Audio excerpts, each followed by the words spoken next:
Imaginez une fibre si légère qu'elle semble flotter dans l'air, mais si résistante qu'à poids égal elle surpasse l'acier. Une matière née d'un être minuscule, silencieux, presque insignifiant en apparence, capable pourtant de donner naissance à l'un des tissus les plus précieux de toute l'histoire humaine. Depuis des milliers d'années, la soie fascine les civilisations, traverse les continents et habille les plus grandes cours royales comme les maisons de haute couture contemporaines. Derrière son éclat discret se cache pourtant une réalité bien différente de l'image romantique des anciens ateliers. Aujourd'hui, la production de soie est devenue une industrie moderne où la technologie accompagne chaque étape de la vie du ver à soie, sans jamais remplacer le rôle extraordinaire que la nature lui a confié. La sériciculture moderne n'a plus grand-chose à voir avec les méthodes entièrement manuelles d'autrefois. Les immenses élevages peuvent désormais couvrir plusieurs dizaines de milliers de mètres carrés, accueillant simultanément des millions de chenilles soigneusement surveillées. Parmi tous les pays producteurs, la Chine domine largement ce secteur et assure environ 70% de la production mondiale de soie grège, soit près de 60 000 tonnes chaque année. Cette avance repose sur une longue tradition, mais aussi sur des installations ultramodernes capables de contrôler la température, l'humidité, la ventilation et même l'intensité lumineuse avec une précision remarquable. Tout commence pourtant par un élément presque invisible. L'œuf du ver à soie mesure à peine plus d'1 millimètre. Fragile comme un grain de poussière, il renferme déjà tout le potentiel d'un organisme dont le destin est intimement lié à l'histoire de l'humanité. Si l'on laissait simplement la nature suivre son cours, la chenille construirait son cocon, se transformerait en chrysalide, puis deviendrait un papillon quelques jours plus tard. Mais dans la production de soie, chaque étape est soigneusement planifiée afin de préserver l'intégrité des longs fils qui composent le cocon. Les adultes appartiennent à l'espèce domestiquée Bombyx mori. Après plusieurs milliers d'années de sélection réalisée par l'être humain, ces papillons ont perdu leur capacité à voler. Toute leur énergie est désormais consacrée à la reproduction.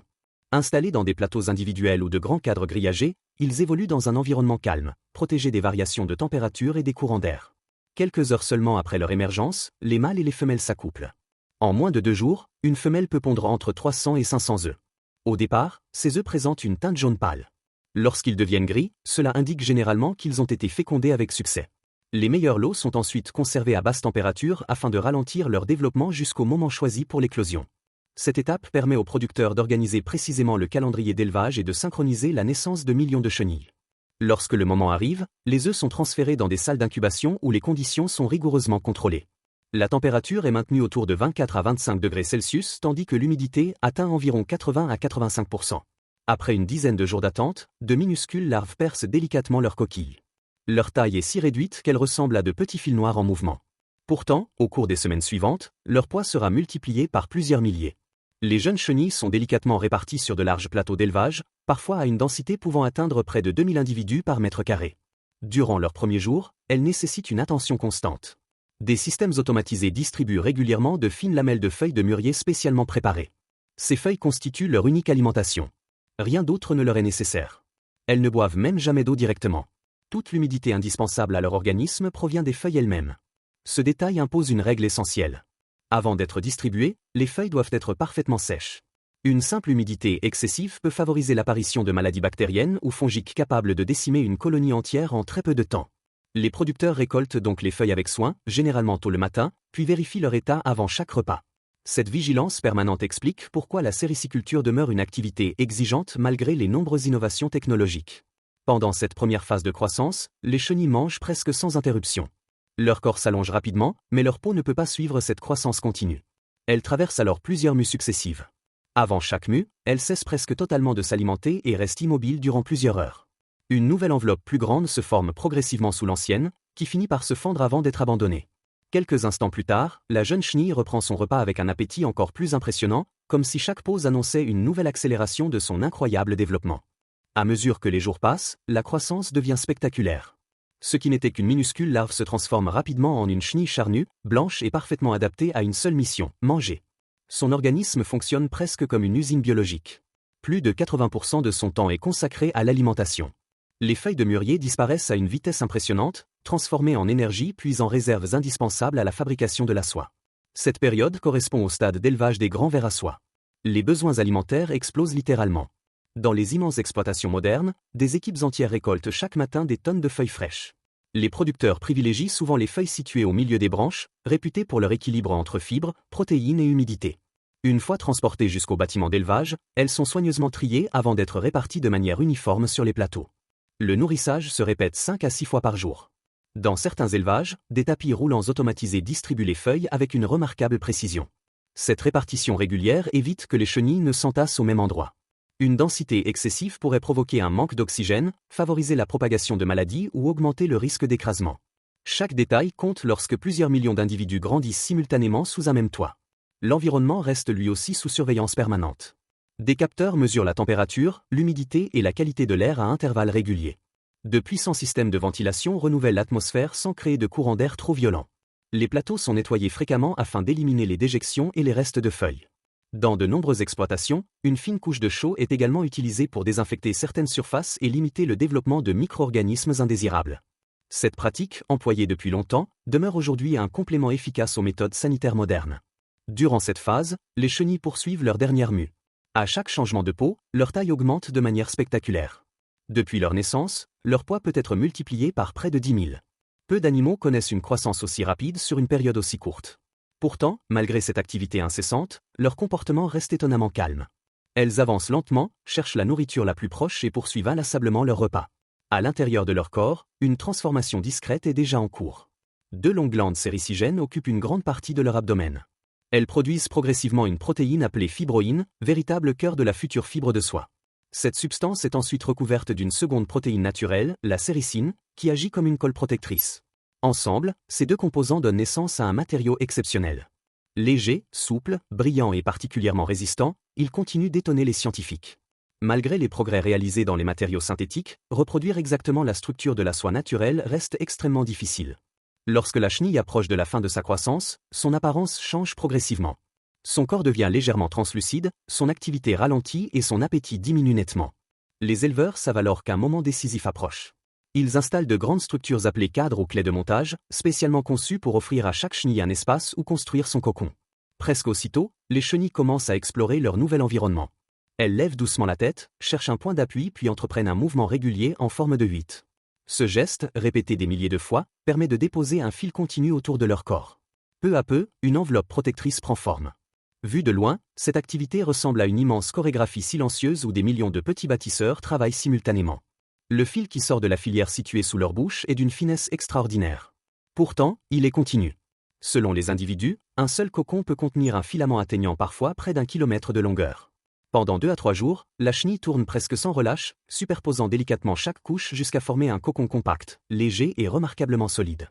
À l'intérieur de cette petite coque soyeuse, une métamorphose fascinante débute. La chenille se transforme progressivement en chrysalide. Dans la nature, quelques jours plus tard, un papillon émergerait en perçant le cocon. Mais cette ouverture couperait le long filament en milliers de fragments beaucoup trop courts pour produire une soie de grande qualité. C'est pourquoi, dans la majorité des élevages destinés au textile, les cocons sont récoltés avant l'émergence des adultes. Toutes les espèces ne sont cependant pas élevées de la même manière. À côté du célèbre ver à soie domestique existe également le ver à soie sauvage, souvent appelé ver tussa. Il se nourrit principalement de feuilles de chêne, d'ormes ou d'autres arbres forestiers. Son cycle de vie est généralement mené à son terme afin de préserver les populations naturelles et la diversité génétique. La fibre qu'il produit présente une couleur naturellement dorée ou brun clair, une texture légèrement plus rustique et une résistance encore supérieure. Très recherchée, cette soie sauvage est utilisée pour certaines créations textiles d'exception, où son aspect authentique et ses nuances naturelles séduisent les artisans comme les grandes maisons de luxe. Une fois les cocons entièrement formés, une nouvelle étape commence. Pendant des siècles, leur récolte reposait presque exclusivement sur le travail manuel. Les producteurs parcouraient les rangées de clés une à une, détachant chaque cocon avec précaution afin d'éviter de l'abîmer. Cette méthode demandait une main-d'œuvre considérable et plusieurs journées de travail. Aujourd'hui, dans de nombreuses exploitations, des équipements semi-automatiques et entièrement automatisés accélèrent cette opération. Selon les installations, ces systèmes peuvent être 5 à 10 fois plus rapides que la récolte traditionnelle tout en limitant les pertes et les manipulations inutiles. Tous les cocons ne connaissent cependant pas le même destin. Une petite partie est soigneusement sélectionnée pour assurer la génération suivante. Ces cocons sont laissés intacts afin que les papillons puissent achever leur métamorphose, s'accoupler puis pondre les œufs qui alimenteront les futurs élevages. Les autres rejoignent les ateliers de transformation où débute un processus aussi délicat que fascinant.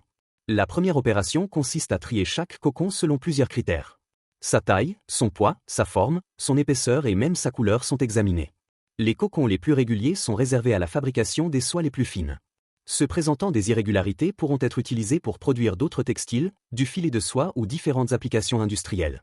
Rien ou presque n'est perdu. Avant de pouvoir dérouler le filament, il faut empêcher la chrysalide de poursuivre son développement. Les cocons sont donc soumis à un traitement thermique soigneusement contrôlé.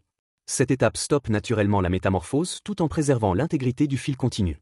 Elle contribue également à limiter la présence de micro-organismes susceptibles d'altérer la qualité de la fibre pendant le stockage. Les cocons sont ensuite plongés dans une eau chauffée entre 60 et 90 degrés Celsius. Cette immersion ne sert pas à cuire la soie, mais à ramollir la séricine qui maintient les différentes couches du cocon solidement collées entre elles. Progressivement, le filament devient plus facile à retrouver sans être endommagé. Commence alors l'une des opérations les plus emblématiques de toute la sériciculture, le dévidage. Des opérateurs expérimentés, ou des machines spécialement conçues, repèrent l'extrémité du filament. Dès qu'elle est trouvée, le fil est délicatement guidé vers un système de bobinage. Vu de près, le spectacle est presque hypnotique. Les fils semblent sortir des cocons comme de fins rubans argentés, continus et parfaitement réguliers. Un seul filament est beaucoup trop fin pour être utilisé directement. Les machines réunissent donc simultanément les fils provenant d'une quarantaine à une cinquantaine de cocons afin de former un seul fil de soie grège suffisamment solide pour être manipulé. Cet assemblage demande une précision remarquable. Si l'un des filaments se rompt, un autre est immédiatement ajouté afin de conserver une épaisseur parfaitement homogène. Les chiffres donnent une idée de l'incroyable travail accompli par ces petits insectes. Un seul cocon peut fournir jusqu'à 1000 mètres de filaments continus. Pourtant, produire seulement un demi-kilogramme de soie grège nécessite généralement entre 2500 et 3000 cocons. Derrière une simple écharpe en soie se cache donc le patient travail de milliers de vers à soie et de nombreuses heures de transformation. Après le dévidage vient le moulinage. Plusieurs fils sont légèrement torsadés les uns autour des autres afin d'améliorer leur résistance et de faciliter leur utilisation lors du tissage. Toute la difficulté consiste à renforcer le fil sans lui faire perdre sa souplesse naturelle ni son éclat caractéristique. Les ingénieurs textiles ajustent précisément la tension, la vitesse de rotation et le nombre de torsions pour obtenir les propriétés recherchées. La soie passe ensuite par une opération appelée dégommage. Au cours de ce traitement, une grande partie de la séricine est retirée. Cette étape révèle pleinement les qualités de la fibroïne. La fibre devient plus légère, plus douce, plus fluide et encore plus brillante. C'est cette transformation qui donne à la soie son toucher incomparable, souvent décrit comme frais au contact de la peau tout en restant naturellement isolant selon la température ambiante. Lorsque le tissu est destiné à des créations haut de gamme, vient ensuite le moment de la teinture. Certaines manufactures utilisent encore des colorants d'origine végétale, extraits par exemple de racines, d'écorces, de fleurs ou de feuilles. D'autres emploient des procédés modernes capables de reproduire des centaines de nuances avec une remarquable stabilité. Grâce à la structure particulière de la fibre, la soie absorbe profondément les pigments et réfléchit la lumière avec une intensité unique. C'est cette propriété qui explique la richesse visuelle de ses couleurs, qu'elles soient éclatantes ou délicatement pastel. Une fois préparés, les fils rejoignent enfin les métiers à tisser. Dans certains ateliers, des artisans perpétuent des gestes transmis depuis plusieurs générations. Ailleurs, d'immenses métiers automatisés croisent des milliers de fils à une vitesse impressionnante. Quelle que soit la méthode employée, le principe reste inchangé. Les fils de chaîne et de trame s'entrelacent avec une précision extraordinaire jusqu'à former une étoffe lisse, régulière et lumineuse. Peu à peu, les kilomètres de fils produits par des millions de chenilles deviennent des foulards, des robes, des costumes, des tentures, des œuvres d'art textile ou des pièces de haute couture admirées dans le monde entier. Au-delà de son élégance, la soie continue d'inspirer la recherche scientifique. Sa structure naturelle fascine les ingénieurs, les biologistes et les spécialistes des matériaux. Depuis plusieurs décennies, ils cherchent à comprendre comment une chenille, grâce à une alimentation composée uniquement de feuilles de mûrier, parvient à fabriquer une fibre réunissant autant de qualités. Résistance, souplesse, légèreté, capacité à absorber l'humidité et douceur exceptionnelle semblent réunis dans un équilibre que les matériaux artificiels reproduisent encore imparfaitement. Aujourd'hui, la soie n'est plus réservée uniquement aux vêtements de prestige. On la retrouve dans certains fils chirurgicaux, dans des biomatériaux destinés à la médecine régénérative, dans des membranes expérimentales ou encore dans des domaines où sa biocompatibilité représente un avantage précieux. Les chercheurs étudient également son potentiel pour la fabrication de matériaux composites ou de supports destinés à la culture cellulaire. Ainsi, une fibre découverte il y a plusieurs millénaires continue d'ouvrir de nouvelles perspectives grâce aux connaissances scientifiques modernes. Sur le plan culturel, la soie demeure un symbole universel de raffinement. Pendant des siècles, elle a relié les peuples à travers les célèbres routes commerciales reliant l'Asie à l'Europe. Des caravanes transportaient des ballots de tissu sur plusieurs milliers de kilomètres, traversant montagnes, déserts et oasis. Ces échanges ne concernaient pas seulement des marchandises. Ils favorisaient aussi la circulation des idées, des techniques, des croyances et des savoir-faire. La soie est ainsi devenue l'un des fils invisibles qui ont rapproché des civilisations parfois très éloignées. Aujourd'hui encore, les plus grandes maisons de luxe utilisent cette matière d'exception pour certaines de leurs collections. Sa brillance naturelle, son tombé fluide et sa capacité à refléter délicatement la lumière en font un textile particulièrement recherché. Certaines créations réalisées à partir des plus belles soies peuvent atteindre des valeurs de plusieurs dizaines, voire de centaines de milliers d'euros lorsqu'elles sont associées à un travail artisanal exceptionnel ou à des broderies réalisées entièrement à la main. Pourtant, derrière chaque étoffe se cache toujours la même histoire. Celle d'un œuf minuscule devenu une chenille insatiable, d'un cocon patiemment tissé pendant quelques jours et d'un long filament presque invisible qui, une fois assemblé à des milliers d'autres, donnera naissance à un tissu admiré dans le monde entier. La technologie moderne a transformé les méthodes d'élevage, de récolte et de fabrication. Les bâtiments sont plus vastes, les machines plus précises et les contrôles de qualité plus exigeants que jamais. Mais aucune innovation n'a remplacé le véritable artisan de cette aventure, le ver à soie lui-même.